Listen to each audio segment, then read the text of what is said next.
Welcome to the Business Vitality Podcast. My name is Cantey. I am the host and an executive coach. I work with teams, individuals, and leaders to help create a measured leadership change. We do that using practical applications, and our clients are creating 100% measured results as seen by those around them. Not necessarily what I think or what they think, but what the other people are seeing. And they are being recognized for the hard work that they're doing. If you're interested in learning more about some of the work that we're doing, you can learn more at catherinecantey.com. I would love for you to subscribe to this show, to Business Vitality. This is my way to continue to pay it forward and share business best practices. Stay tuned and listen to the interview. Thanks for being here. Kash Rocheleau, you are the CEO of Icon Foods, found on the web at iconfoods.com. Thank you so much for joining us. Yeah, thank you for having me. I appreciate it. Tell me a little bit about your business and what you're doing right now. Yeah, so Icon Foods, we are a manufacturer and supplier of natural sweeteners. And so we work with companies that want to reduce or remove sugar from their products, and we help them with that alternative. Okay. Well, out of curiosity, everybody knows about white sugar. What else is out there besides white sugar? Yeah, so one of the biggest ones that we deal with is erythritol.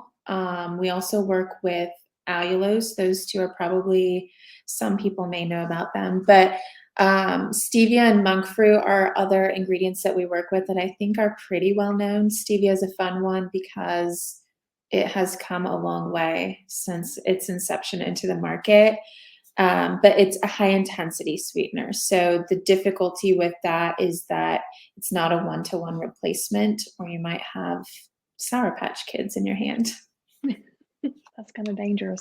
Have us sugared up with those. That's awesome. So tell me, you've got to be able to understand your customer experience and what your customers are going through in order to deliver success and to have a really great partnership. Talk about what matters for you when it comes to delivering a great customer experience. I think it's the foundation of our business, but most businesses, right? Your repeat business comes from happy customers. Your referrals comes from happy customers who've had a good experience. One of the difficulties that we face in the role that we play is we are not direct to consumer. We're one step removed. And so we work with the CPGs or those products that are going on the shelves.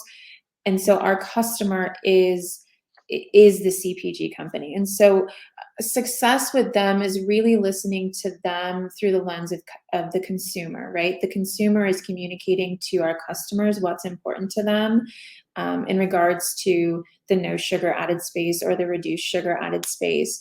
And so working with them, like I mentioned before, it's not a one-to-one replacement when we're talking about the removal of sugar. I'm not a huge advocate for sugar, but I think when it comes to sugar, a lot of people think of it as this sweet ingredient, and it plays so many roles in food and the application process. Sugar, while I'm not an advocate for it, it plays such a complex role in mouthfeel. So you get this amazing, addicting taste sensation from tip of tongue all the way to the back of the throat when you ingest sugar. But aside from the sweetness aspect, it's also a bulking agent. And so when I talk about things like stevia, if we're making a batch of cookies and we want to pull out sugar and stevia is what the consumers want, we can't pull out that cup of sugar and replace it with a cup of stevia. And so the challenge and ultimate success in working with our customers is they get this feedback from the customer. They want stevia. However, you can't do a one-to-one replacement. So how do we partner with you so that you can get stevia on your label and also create that bulking that is needed in the product that's going to the shelves ultimately? And so it's kind of this balancing act of you're listening to what consumers want through the lens of your customer. And when you're formulating food, it's a complex process. And what happens in a small sample batch doesn't always equate to scaling. And so it's a long process filled with patience on our side and the customer's side, as well as meeting deadlines on both sides of the fence. How do you scale that? Because it sounds like chemistry, and what would work well in a small container, a test batch, Mhm. it doesn't always scale. So talk about the scaling process and maybe the complexities or maybe the timeline that you've Yeah, learned from. I would say the timeline, our typical sales cycle is about 6 months. So from ideation to commercialization with a customer, it's about a 6-month process.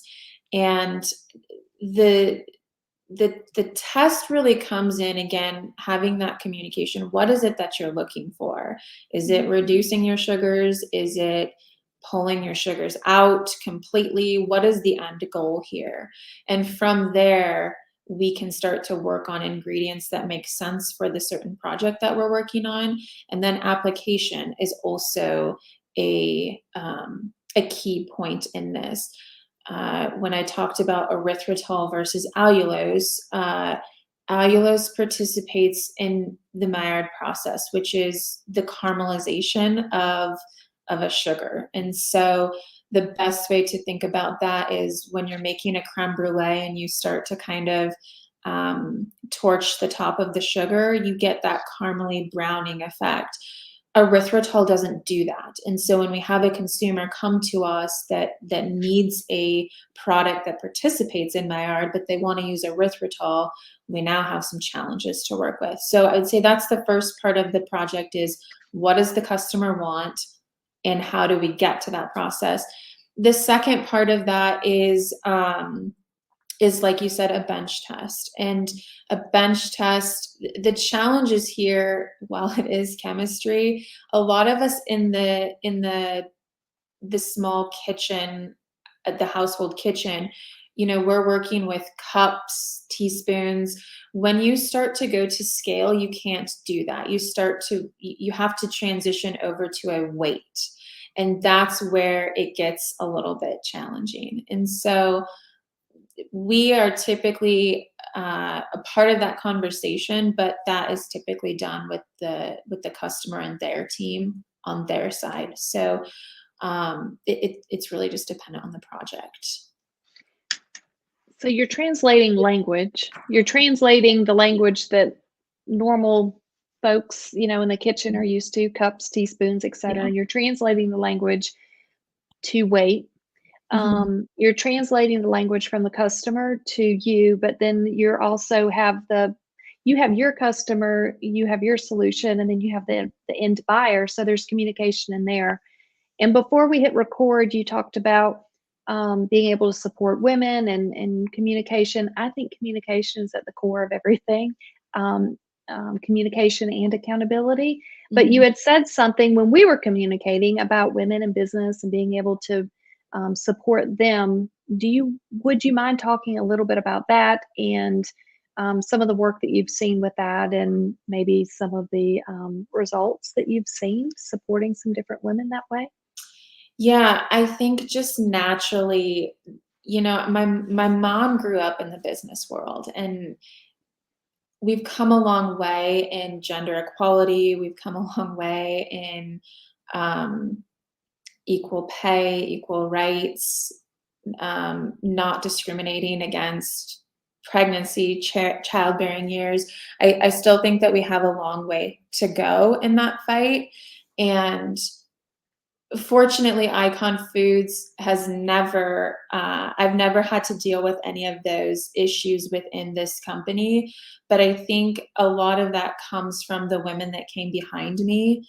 And for me, it's just so important to continue that road for the women behind me.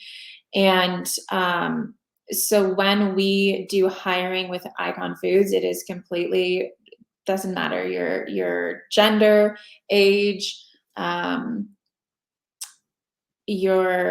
you want to identify, none of that comes into play when we hire. And I know that there's a lot of employers out there that state that they're equal opportunity employers, but you still see this fight that we're fighting. And so I would say what we're doing is we truly are not. I also think that to have we recently went through a transition. I was sitting as the CFO, and in June I assumed the CEO role. And so I think not only walking the walk, but we're also talking the talk by having female representation in our leadership team.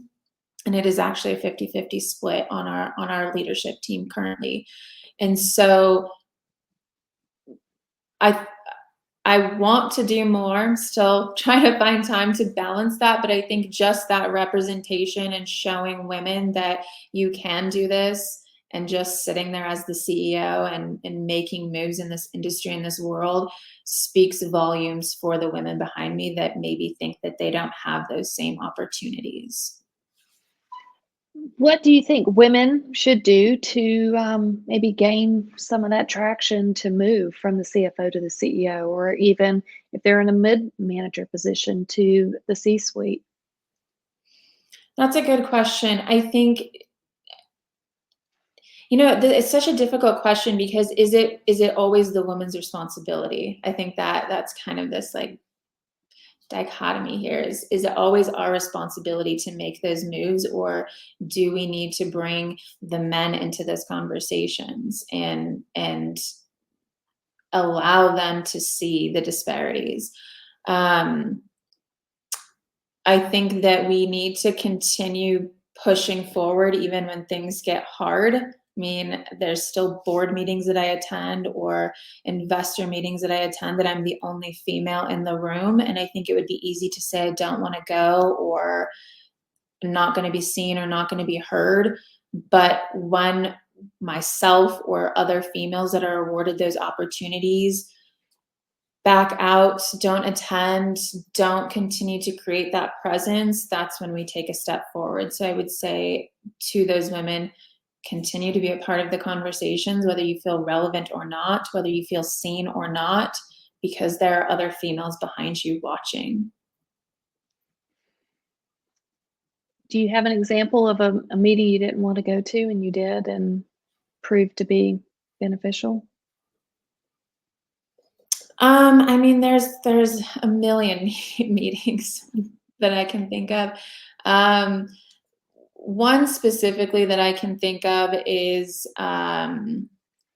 it was with a company in our industry. I was the only female, and I really didn't see the benefits of it until a meeting that I had actually 2 weeks ago. So it was an investor meeting with another company, and I think there were 12 of us on the call. I was the only female, and again, didn't really think anything of it. It was just another meeting going over numbers. And when I met with this female a few weeks ago, she's in that company, and she had mentioned that although she was not in the meeting, she knew that I was the only female in that meeting, and she knew of the other people that were on that meeting. And she had mentioned the admiration that she had for the bravery I had to show up to that meeting. And for me, again, it was just another meeting. But I think those are the moments that even us as women that have those opportunities don't even see the impact that they're making. And that is why it's so important to continue to capitalize on those opportunities, because we don't know who they're impacting. Do you have certain things that you're doing to be able, or you're implementing to be able to influence those around you, to influence those changes? How are you influencing others? I mean, just any other day-to-day things? Because I think it's the small things. I mean, I very much try to be a servant leader. I know that there's times that I fail in that, but my my successor for the CFO role is working towards that CFO position. And so encouraging her, bringing her along the process. There may be meetings that she wouldn't normally attend, maybe things that she wouldn't normally do, that I bring her into those molds, or I just very minimally ask, what do you think in this situation? And I think just bringing people in and showing that you care what their opinion is, small or little or big or whatever you may think, just asking that simple question, what do you think? Or do you want to do this? Can I show you something? Can I teach you something? Bringing them along the process, I would say, is my biggest influence. Tell me, when do you create time for your own self-learning, or is that a big part of what you're doing? Talk about that for a little bit. Yeah, I one of our core values within the company is a growth mindset, and so we want our people, including ourselves, to be growing not only on a professional level but on a personal level. I'm a pretty avid reader, and so I would call myself a nerd in that aspect. I read more books than I watch TV. Um, and the industry that I'm in is such a fun industry. The food industry in general is very small and quick moving. And so I tend to nerd out on just what's going on in our industry, whether it's in regards to ingredients that we're working with specifically, or the sugar industry, or just label reform in general, and how we educate consumers to read and understand the labels in which they're purchasing. What are some of your favorite recent reads? I'm a huge Brene Brown fan, so I have read all of Brene Brown. I'm currently reading Trust and Inspire with my team, and I'm blanking the name. My book was on here, and I it must be in my kitchen. But Trust and Inspire, it's a great book for leaders or people that want to get into that leadership role, in how we move from a command and control or carrot and stick type leadership to more of a trust and inspire leadership style, which really resonates with the millennials and the Gen Zs. Yeah, I would think, as we begin to bridge those gaps and do lead with a carrot, not the stick, is what I'm familiar with from my long time in corporate America. But that was just the way it was, and now it's pivoted, which is refreshing. What about being able to lead, but also to lead with that strategy and to bring the team with you? Do you have certain things that you're doing just to be able to help keep them focused on that North Star? Do you have certain communication processes, methods? I don't know. There's so many different ways to communicate it today, and everybody has a different preferred way to communicate. So, how do Yeah. you get that North Star? This is our vision for the next 3 to 5, 10 years. How do you communicate that, and how do you execute that strategy with the day to day? Yeah, I think that there's multiple phases to this. And so one thing that we do within our own company is we do luncheons quarterly. And a part of that quarterly luncheon is the health of the business. Where are we at? What are we doing? What are our initiatives? It's usually in tandem with our quarterly leadership meetings. And so within our company, we have adopted EOS, which is the Entrepreneurial Operating System. And again, it's kind of this guise of, we work in 90-day cycles, and what you look at that 3-year picture, you look at that 10-year picture, and now we pare it back. And so with that 10-year picture in mind, with that 3-year picture in mind, what can we do in the next 90 days to move the needle just a little bit closer to that 3-year or 10-year picture? And while we have people who are accountable for moving that needle, or rocks as EOS calls them, we can't do it solo. So now we have to take it down to the next department or the department level and work with our team. These are my rocks for the next 90 days. how can we work together to accomplish these as a department so that the company can reap the benefits? And so in these quarterly luncheons, we communicate the health of the business, where we're at, and then we also communicate after those quarterly EOS meetings, these are what your leadership team are working on. Now it's now you're responsible to work with your leader and how you can help move those forward. And so you create a little bit of buy-in with your team by being transparent. There's always going to be things that, as you're aware and working in, the corporate world, that you can't share. But by and large, I would say that you can share almost 90% of what's going on, even if it's just at a 40,000 foot level. And what we've found is that when you bring them along the process, when you bring that transparency and the vulnerability, you just get that natural buy-in. People now know what they're working towards. They're not just selling, a pellet of sweeteners. They're working towards this larger goal. And yeah, I would say you just get that natural buy-in. Now people want to be a part of that accomplishment. Yeah, I have to agree with you about the EOS solution. I know it works. I've seen it work for a long time, many years, and it's a great way to be able to break down the big vision and get it into tangible bites or rocks, and be able to have a team that executes. And it's a great way for communication. It's a great way for accountability. It is a great way to just deliver results if you're willing to, stick with the work. So I love that you're using that. And so what you're doing is you're taking this big vision and you're breaking it down into the rocks. The rocks are on those teams, and then the individuals are executing, and they understand the why that's happening behind the scenes. So my question is, for those individuals that are out there day in and day out, what are your words to them as far as investing in themselves? How important is that? I think it's super important. And I think, again, going back to the millennials and Gen Zs, not that mental health or self-care has never been important, but I think that we now have a generation that's entering, or more dominantly holding, the workforce.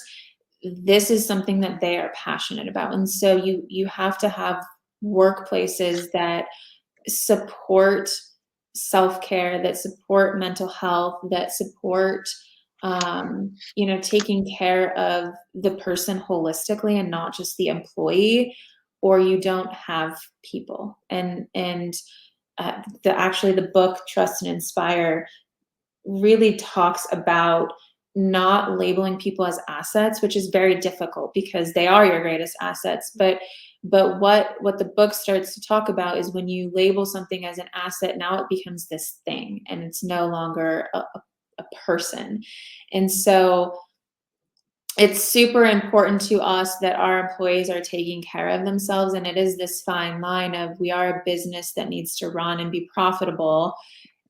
And how do we do that, but also support employees? And I think that, like any company, we have lots of successes and lots of failures. And I would say what sets us apart is when those failures come along, our leadership team is pretty open about listening to how we failed so that we don't make those same failures in the future.